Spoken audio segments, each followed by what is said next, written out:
guys, so we are here today to talk about celebrating women writers. This year I was contacted by the Bailey's Women's Prize for Fiction to see if I'd like to work with them on some video content, and I absolutely jumped at the opportunity because I'm a big fan of what they do. Rather than just film one video reviewing all of the shortlisted books when you will see them in my wrap-ups and my currently reading videos, I thought I would turn this video into something a little bit grander and chat to you about why I think the Bailey's Prize is an important thing to still have today, as well as discuss the current shortlist and a few of my favourite previous shortlisted and winning authors. If you're not familiar, the Bailey's Women's Prize for Fiction was previously known as the Orange Prize, and it was started in the 1990s as the founder felt that women writers were being overlooked by most of the major literary prizes and were not being given the same acknowledgement as male writers. Now obviously for some this is a bit of a controversial endeavour. For me, however, this is still a necessary thing to do, because although we are progressing as a society, gender equality is, I like to think, improving in certain areas, we're still not quite at the stage I would like us to be. And this extends to the arts and cultures. In the UK, one of the most prestigious literary prizes has always been the Man Booker Prize. Only in the 21st century though, out of the 16 prizes that have been given to authors by the Man Booker Prize, only 5 of them have been women. And only 2 of those shortlists have been dominated by women, whereas 11 of the shortlists over the past 16 years have included more male writers than female writers. And this isn't to single out the Man Booker Prize. The International Dublin Award, which is the prize that awards the largest sum of money to a book published in English that year, has only given out 3 of its 21 prizes to female authors. And this isn't just about prestige. Like I mentioned, these prizes come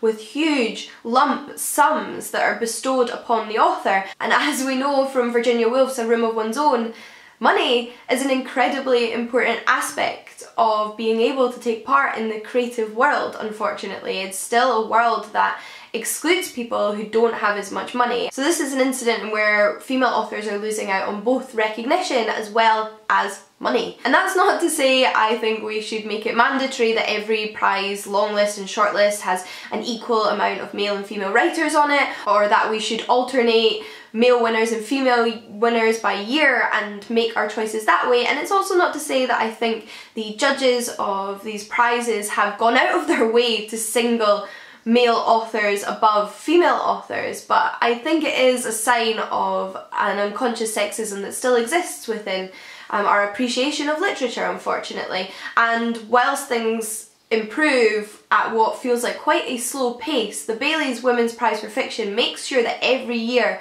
women authors do not go unrecognised, and that we do recognise their skill and the wonderful literature that they're producing. It will also hopefully have an impact on how we remember literature in years to come. If you look at pretty much any 100 books you should read in your lifetime list, whether it be The Telegraph, The Guardian or the BBC, then you will see a significant bias towards male authors. The Telegraph's 100 books you should read in a lifetime list includes only 18 books written by women, the BBC's including 32 books written by women. And these aren't just books that are from antiquity. These are books right into the 20th century when women authors were getting more opportunities to write and be published. And it's also a mistake to say that just because a list focuses in on classics means it shouldn't include women.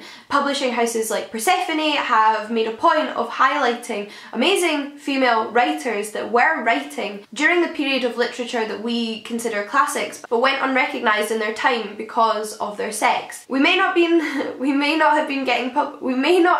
not be obvious from our popular records, but women have always been writing. So who are some of my favourite authors that have either been shortlisted for or won the prize for the Bailey's Women's Prize for Fiction in the past? Well, one that will come as no surprise to you is Margaret Atwood. Oryx and Crake has been shortlisted in the past, as well as The Blind Assassin and one of my all-time favourite Margaret Atwood books, Alias Grace. Alias Grace is a historical novel set in Canada and retells the story of a real historical murderess from her perspective, and it puts into question who really committed this murder, and it's a wonderful, intriguing novel and has you constantly questioning what's going on. Ali Smith won the prize with How to Be Both, but was also shortlisted in the past for Hotel World and The Accidental. I actually have a whole review up of The Accidental on my channel if you're interested in checking it out, but it's another super intriguing book that leaves you with a lot of questions.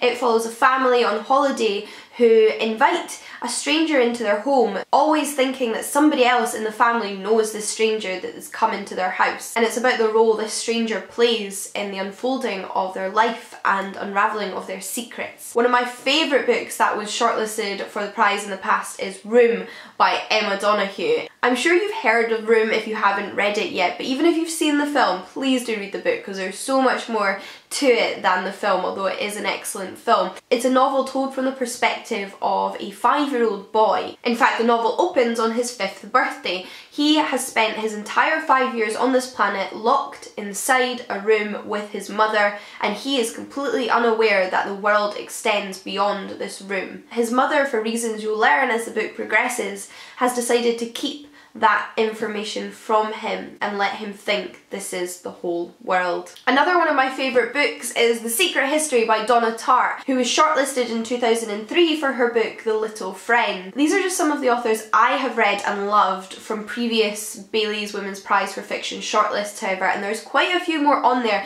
that have been on my TBR list for quite some time, so I will hopefully get to in the near future. There is certainly a lot of literary greatness there, and this year there is of course a whole new shortlist. These include Stay With Me by Ayobami Adebayo, and I read this book in April and you'll have already seen that it was one of my April favourites. I adored this novel. In fact, it took my breath away in a way I was not expecting it to. It sounded interesting, but I didn't know I was going to fall in love with it quite as much as I did. It's set in 1980s Nigeria and predominantly follows our protagonist Yejide, who is a Nigerian woman who hasn't yet managed to fall pregnant in her marriage, so her husband, pressured by his family, has taken a second wife. From that description you may already have decided how you think this story is going to unfold, but I can promise you it is full of so many twists and turns. As soon as I thought I knew what was happening, the thing that I didn't expect to happen pretty much always happened, and it was so wonderful. It kept me on my toes.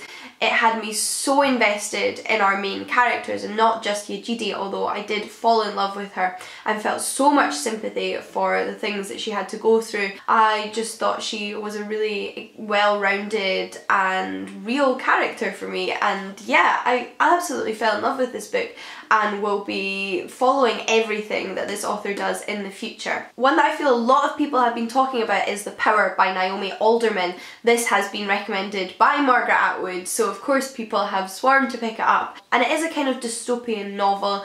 It takes place in our world, but because of what is assumed to be some experimentation that was done in the early 1900s, women have unearthed this power within them that allows them to control some sort of electricity from within their body, and they suddenly have the upper hand on the male population. They are now more powerful in a way that they have never been before, and it's about how that unfolds. It takes place over the course of quite a few years as we see the world change, and is told predominantly through the eyes of 4 main characters, although there are a few other characters that crop in now and then with their perspectives. It's a very dark novel but very fast paced, and Naomi Alderman's imagination is very intense.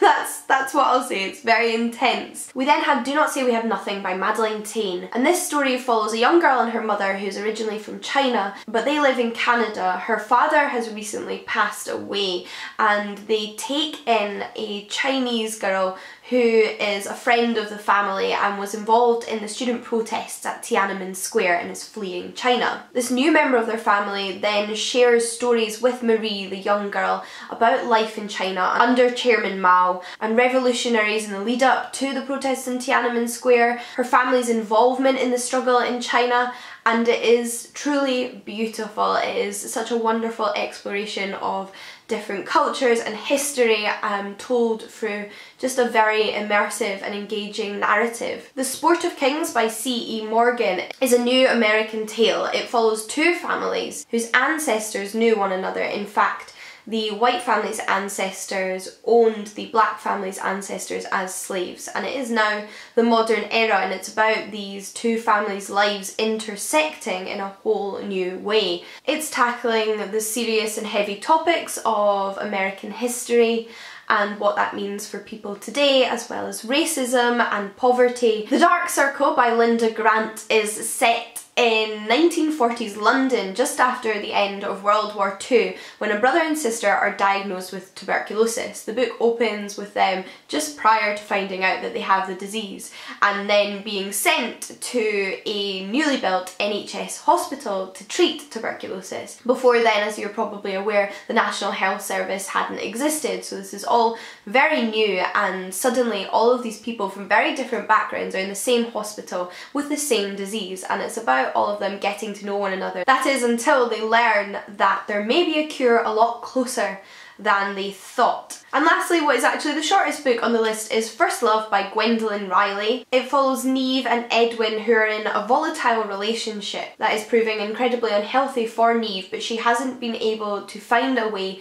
to leave it, despite how evidently unsuitable they are for one another. But if you weren't familiar with the shortlist, now you are, hopefully, and I will link down below any videos where I've talked more in depth about any of these books, and make sure to keep an eye out for me talking about them in future videos, as well as I'm just reading them like I do with any other books.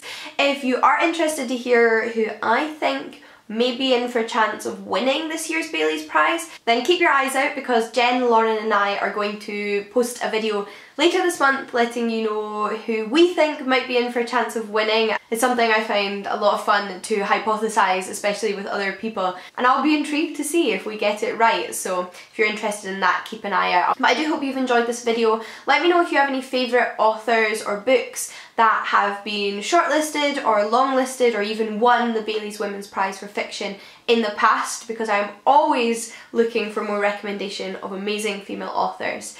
And I hope you all have a lovely week. Until next time guys, happy reading, and I'll see you all again soon. Bye!